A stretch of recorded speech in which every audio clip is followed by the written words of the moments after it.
অধ্যাপক আবুল কাশেম ফজলুল হক। আবুল কাশেম ফজলুল হক ওনার আমার কাছে যে রেকর্ড আছে, ভুল টুল হইলে দয়া করে ক্ষমা করবেন, তবু যতটুকু আমরা তথ্যপাত্র পেয়েছি, ওনার বাবার নাম মোহাম্মদ আব্দুল হাকিম, মাতা জাহানারা খাতুন, জন্ম 30 সেপ্টেম্বর 1940, পাখুন্দিয়া কিশোরগঞ্জ। এবং উনি ঢাকা বিশ্ববিদ্যালয় থেকে 1965 সনে স্নাতক সম্মান এবং 1966 সনে একই বিশ্ববিদ্যালয় থেকে স্নাতকোত্তর পাশ করেন। বাংলাদেশের একজন প্রখ্যাত প্রাবন্ধিক, লেখক, গবেষক, ঐতিহাসিক, অনুবাদক এবং সমাজ বিশ্লেষক, সাহিত্য সমালোচক ও রাষ্ট্রচিন্তাবিদ। তিনি রাষ্ট্রভাষা বাংলা রক্ষা কমিটির আহ্বায়ক ছিলেন। বর্তমানে তিনি বাংলা একাডেমি, আমাদের বাংলাদেশের সবচেয়ে প্রেস্টিজিয়াস ইনস্টিটিউট, সে বাংলা একাডেমির বর্তমান সভাপতি হিসেবে দায়িত্ব পালন করছেন। অন্তত 40টারও অধিক গ্রন্থ প্রণেতা এবং নজরুল রচনাবলীর সম্পাদনা পরিষদের সদস্য হিসেবে দায়িত্ব পালন করছেন। এছাড়া তিনি 1981 সালে বাংলা একাডেমি সাহিত্য পুরস্কার লাভ করেন। আরো অনেক উল্লেখযোগ্য পুরস্কারের মধ্যে লেখক শিল্পী পুরস্কার 1974, আলাউল সাহিত্য পুরস্কার 1997 অন্যতম। উনি জাতীয় বিশ্ববিদ্যালয়েরও সিন্ডিকেট সদস্য এবং আরো বিভিন্নভাবে আপনারা যার নামে পরিচিত। আমরা বাংলাদেশের গুণীজন, আমরা যারা আছেন সবারই গুরু, আমাদের সমসাময়িক কালের আমরা গুরু হিসেবে ওনাকে মানি। আমরা যারা শিক্ষকতা এবং গবেষণায় যুক্ত, আমরা মূলত আমরা ওনাকে গুরু হিসেবেই জানি আর কি। তো আমাদের এতটুকু পরিচয় আমার সামনে আছে, আমি এগুলি বলে আমাদের অধ্যাপক আবুল কাশেম ফজলুল হক স্যারকে আমাদের পক্ষ থেকে এবং সকলের পক্ষ থেকে হাততালি দিয়ে অভিনন্দন জানাই। একই সাথে আমি অভিনন্দন জানানোর সুযোগ দিচ্ছি ওনার সহধর্মিনী। আপনার নামটা প্লিজ আপনি যদি অধ্যাপক ফরিদা প্রধান, একটু যদি ম্যাডাম একটু সামনে আসতেন, বা আমি পরে একটা ছবি যখন তুলবো তখন আমরা নিব। একটু ফরিদা প্রধান উনি আমাদের সামনে আছেন এবং আপনাকে আমাদের পক্ষ থেকে একটু অভিনন্দন জানাচ্ছি, হাত তুলে প্লিজ। অনেক আমরা ধন্য আপনাদের দুজনকে এখানে পেয়ে।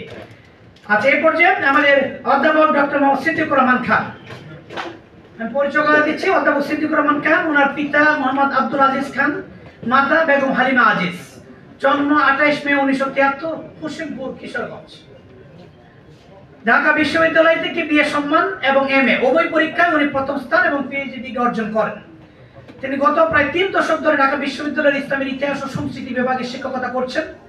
বর্তমানে তিনি ঢাকা বিশ্ববিদ্যালয়ের ডিন এবং ইতোপূর্বে সংস্কৃতি বিভাগের চেয়ারম্যান হিসেবে দায়িত্ব পালন করেছেন। তিনি বাংলাদেশের সবচেয়ে প্রেস্টিজিয়াস যে গবেষণা institute, Asiatic society of Bangladesh, এটা আপনারা জানেন, অত্যন্ত উঁচু মানের গবেষণা প্রতিষ্ঠান। এটার উনি সেক্রেটারি হিসেবে, সাধারণ সম্পাদক হিসেবে এখন দ্বিতীয় মেয়াদে দায়িত্ব পালন করছেন। এবং তার প্রকাশিত প্রবন্ধ সংখ্যা 30টারও অধিক। একক এবং যৌথভাবে লিখিত গ্রন্থ সংখ্যা 11টি, সম্পাদিত গ্রন্থ 4টি। তিনি ইতিহাস পত্রিকা, কলা অনুষদ পত্রিকা, দি আর্টস ফ্যাকাল্টি জার্নালের সম্পাদক এবং একই সাথে এশিয়াটিক সোসাইটির বাংলাপিডিয়া যে একটা আছে, এটারও ম্যানেজিং এডিটর হিসেবে দায়িত্ব পালন করছেন।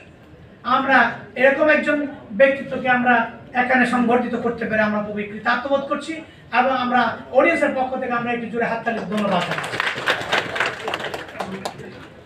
এরপর যে আমাদের মেজর জেনারেল এহতেশামুল হক, ওনার জন্ম 6 জানুয়ারি 1958 এবং কিশোরগঞ্জ সদর। ওকে, মেজর জেনারেল মোহাম্মদ এহতেশামুল হক একজন অবসরপ্রাপ্ত বাংলাদেশ সেনাবাহিনীর কর্মকর্তা, যিনি সামরিক এবং বেসামরিক উভয় ক্ষেত্রে গুরুত্বপূর্ণ ভূমিকা পালন করছেন। ওনার সিভি অনেক বড় ছিল, সিভি থেকে সব জিনিস আনা সম্ভব হয়নি, শুধু কয়েকটা কথা এখানে বলছি। তিনি যুক্তরাষ্ট্রের ট্রিনিটি ইউনিভার্সিটি অ্যান্ড কলেজ থেকে কৃতিত্বের সাথে এমবিএ ডিগ্রি অর্জন করেন এবং পরবর্তীতে আরও 2টো মাস্টার্স করেন।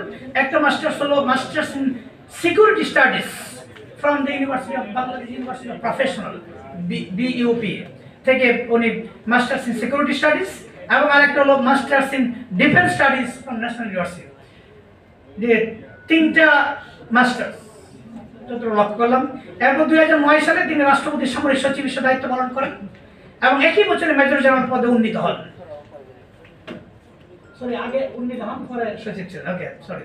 আচ্ছা, তো এরপরে জনাব এহতেশামুল হক মার্কিন যুক্তরাষ্ট্রের পদাতিক বাহিনীতে এবং ধারণা ও পরামর্শের জন্য অসামান্য উল্লেখযোগ্য অবদানের জন্য association of the United states army কর্তৃক সম্মানসূচক সম্মাননা লাভ করেন। তো আমরা ওনাকে এখানে, ওনার মতো ব্যক্তিত্বকে আমরা এখানে আনতে পারি। আমরা শুনি সম্মানিত বোধ করছি এবং আমরা সবাই ওনাকে অভিনন্দন জানাচ্ছি। ও হ্যাঁ, পদুয়াতে আপনারা জানেন যে বাংলাদেশের সিলেটের পদুয়াতে এই যে সীমান্ত মানে রক্ষায় মানে স্বাধীনতা যুদ্ধ পরপর, হ্যাঁ হয়তো উনিও বলবেন, তো ওই সময় যে একটা গুরুত্বপূর্ণ ভূমিকা পালন করেছিলেন এবং উনি সেটা নেতৃত্ব দিয়েছেন।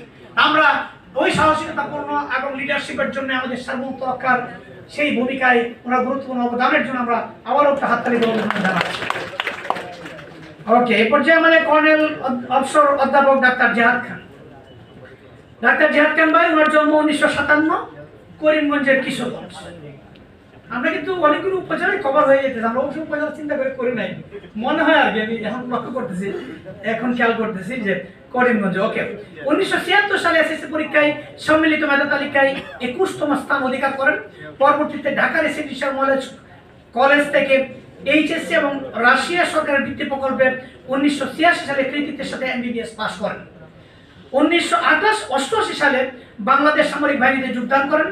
1998 সালে এফসিপিএস পাস করে ঢাকা সিএমএইচ কার্ডিওলজি বিভাগে যোগদান করেন। পরবর্তীতে জার্মান সামরিক বাহিনীর বৃত্তি নিয়ে কার্ডিওলজিতে উচ্চতর প্রশিক্ষণের জন্য জার্মানিতে অবস্থান করেন। আফ্রিকার আইভরি কোস্টেও তিনি জাতিসংঘ বাহিনীর মেডিসিন বিশেষজ্ঞের দায়িত্ব পালন করেন। চিকিৎসার পাশাপাশি তিনি ঢাকা আর্মড ফোর্সেস মেডিকেল কলেজে অধ্যাপনা করেছেন। বর্তমানে তিনি ইবনে সিনা হাসপাতালের সিনিয়র ইন্টারভেনশনাল কার্ডিওলজিস্ট হিসেবে কর্মরত রয়েছেন এবং একই সাথে কিশোরগঞ্জের প্রেসিডেন্ট আব্দুল হামিদ মেডিকেল কলেজেরও উনি ফাউন্ডিং ভাইস প্রেসিডেন্ট হিসেবে দায়িত্ব পালন করেছেন, এখনো হয়তো করছেন। যে আমরা আমাদের কিশোরগঞ্জ ফোরামের এই যে লাস্ট 4 মেয়াদে উনি সভাপতি হিসেবে দায়িত্ব পালন করছেন। আমাদের ফোরাম সহ বিভিন্ন সময় উনি কিন্তু রেগুলার প্রতি উইকে মানে আপনার ফ্রি হেলথ ক্যাম্প উনি পরিচালনা করেন। কিশোরগঞ্জে করেন, ঢাকায় করেন, এবং ঢাকায় একটা সমাজ সেবা সংগঠন আছে, এটার পুরো নামটা আমি বললাম না, প্রাক পিপলস রিহ্যাবিলিটেশন বা সামথিং অ্যাকশন, একটা প্রাগ একটা মানে ঢাকা ভিত্তিক একটা বড় সামাজিক সংস্থা। এই সামাজিক সংস্থার চেয়ারম্যান হিসেবে উনি দায়িত্ব পালন করছেন। ট্রুলি ওনার ফুল লাইফটাকে উনি এখন মানে সমাজের জন্য উনি ব্যয় করেছেন, নিবেদিত করেছেন। এই জন্য আমরা আমাদের ওনাকে মনোনীত করতে পেরে আমরা ধন্য এবং আমরা সবার পক্ষ থেকে একটু অভিনন্দন জানাচ্ছি। আসছে নাকি? ভাবি আসছে? হ্যাঁ, ওনার ওয়াইফও ডাক্তার এবং উনি ভাবিকে নিয়ে আসতে পারলে ভালো ছিল। সরি, আমরা বলা উচিত ছিল, আমাদের ম্যাডাম আসছেন, আমরা সবাইকে আমাদের পক্ষ থেকে একটু গ্যাপ হয়েছে, ফ্যামিলিকে নিয়ে আসার দরকার ছিল বলার আলাদা করে। সরি, আমরা একটু ভুল করেছি, নেক্সট টাইম ইনশাআল্লাহ। ওকে, তো এই পর্যায়ে আমাদের আরেকজন ভাই ডাক্তার মাহবুবুর রহমান শাহিন ভাই। ওনার জন্ম 1961, বাড়ি কটিয়াদি, কিশোরগঞ্জ উপজেলা, ঠিকই আছে মনে হচ্ছে। 1990 সালে শেরে বাংলা মেডিকেল কলেজ থেকে এমবিবিএস ডিগ্রি অর্জন করেন।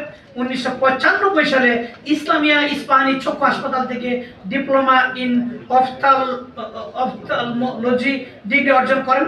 দীর্ঘদিন গণস্বাস্থ্যনগর হাসপাতালে মাওলানা ভাসানী মেডিকেল কলেজ হাসপাতালে শিক্ষকতা করেন।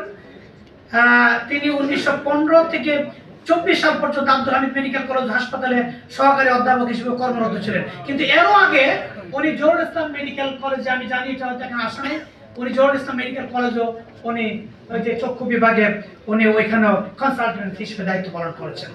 কিশোরগঞ্জের প্রান্তিক জনগোষ্ঠীর চোখের স্থানীয় অপারেশন সহ অসংখ্য চক্ষু শিবিরের মাধ্যমে হাজার হাজার মানুষের চিকিৎসা সেবা প্রদান করেন। বর্তমানে তিনি বিশ্বনাথ মেডিকেল কলেজ হাসপাতালে সিনিয়র কনসালটেন্ট হিসেবে কর্মরত আছেন।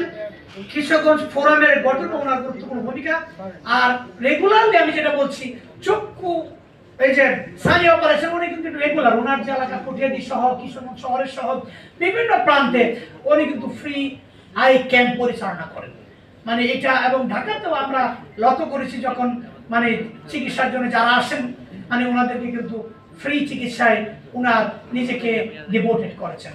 এই খ্যাতমতটুকু ওনারা করে যাচ্ছেন এবং ওনাকে আমাদের এই সংবর্ধিত তালিকায় সম্পৃক্ত করতে পেরে আমরা ধন্য এবং আমরা সবার পক্ষ থেকে অভিনন্দন জানাতে পেরেছি।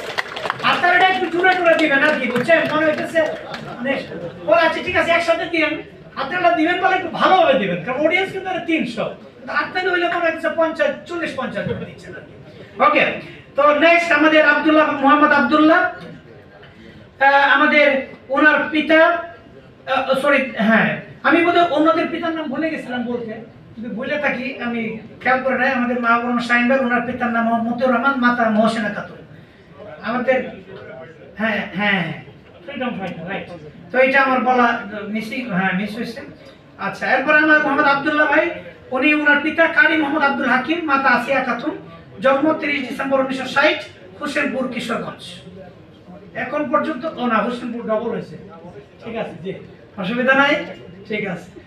1982 সালে, আমরা অবশ্য উপজেলা ভিত্তিক আগেই বললাম না, ন্যাশনাল লেভেলে চিন্তা করি, ওকে। 1982 সালে বিআইডব্লিউটিএ মেরিন ক্যাডেট হিসেবে চাকরি জীবন শুরু করে। পরবর্তীতে ইসলাম এডুকেশন সোসাইটিতে স্কুল অ্যান্ড কলেজে শিক্ষকতা করেন। 1986 সালে ইসলামী ব্যাংক বাংলাদেশ লিমিটেডে প্রবেশনাল অফিসার হিসেবে যোগদান করেন।